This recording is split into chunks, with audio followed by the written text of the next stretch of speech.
అన్నా, మీ ఎమ్మెల్యే గారు ఏ పార్టీలో ఉన్నారు?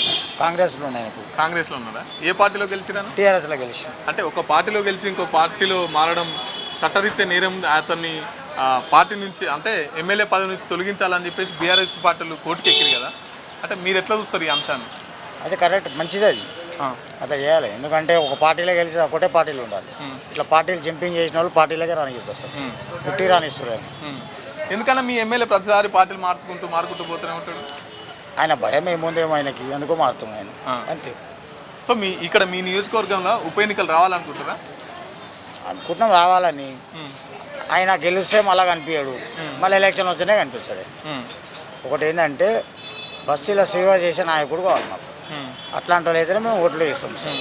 ఎందుకు ఏం అభివృద్ధి కార్యక్రమాలు చేయట్లేదా మీ ఎమ్మెల్యే గారు? ఏం చేస్తారు, గెలిచేంత వరకే ఆయన మళ్ళీ కనిపించాడు ఆయన మాకు బస్సులో. వాళ్ళ కాసు మనిషి ఇవ్వడం ఉంటేనే వాళ్ళ ఇవ్వడం వస్తే ఏమైనా అయితే వాళ్ళ గురించి వస్తుంది, లేకపోతే మళ్ళీ రాలిగా. అయితే రామనే పీజీఆర్ బిడ్డే విజయారెడ్డి 24 గంటలు బస్సులో తిరుగుతుంటుంది, అన్నీ చూస్తుంటుంది, అన్నీ చేస్తుంటుంది. అందరూ రామ దగ్గరికి వస్తుంది. రామ కిసాన్ రేపు వస్తే గెలుస్తుంది కాంగ్రెస్. ఒకవేళ ఉప ఎన్నిక వస్తే ఏ పార్టీ గెలిచే అవకాశం ఉంటుంది? అది చెప్పలేం. టీఆర్ఎస్ కూడా జరగ ఇప్పుడు ఫామ్ అవుతుంది, చదువుకున్నాం, చెప్పలేం. అంటే స్పీకరు పార్టీ మారలేదు, ఆయన బీఆర్ఎస్ పార్టీలో ఉన్నాడని చెప్తున్నారు కదా. బీఆర్ఎస్ పార్టీలు ఎట్లుంటు వేసుకుంటాం కడవ, కాంగ్రెస్ కడవనే ఎట్లుంటారు. అంటే బీఆర్ఎస్ పార్టీ సభ్యత్వం తీసుకోలేదు, లిఖిత పూర్వకంగా ఏం ఆధారం లేదు పార్టీ మారింది అనడానికి అని చెప్పేసి మొన్న నిన్న 5 మీద క్లీన్ చిట్ ఇచ్చిండు కదా. ఇప్పుడు పబ్లిక్కి తెలుసు కదా ఎట్లా ఆయన ఏ పార్టీలో లేడో తెలుసు కదా పబ్లిక్కి. పబ్లిక్ తెలియని అయితే లేదు కదా. ఏ పార్టీలో ఏ సీఎం మెంబర్ తిరుగుతున్నా కూడా తెలుస్తుంది.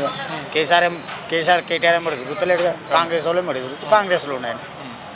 ఆయన చెప్తుంటాడు, ఆయనకి ఏంటంటే ఇప్పుడు సీట్ ఇస్తే గెలవడానికి ఆయనకు తెలుస్తుంది. అంటే మీ పార్టీ ఎమ్మెల్యే అసలు ఏ పార్టీలో ఉన్నా అని చెప్పుకోలేకపోతున్నాడు అంటే దీన్ని మీరు ఎట్లా చూస్తారు? ఆయనకి ఏం భయం అవుతుందో ఆయనకు అర్థమవుతుంది మనకు.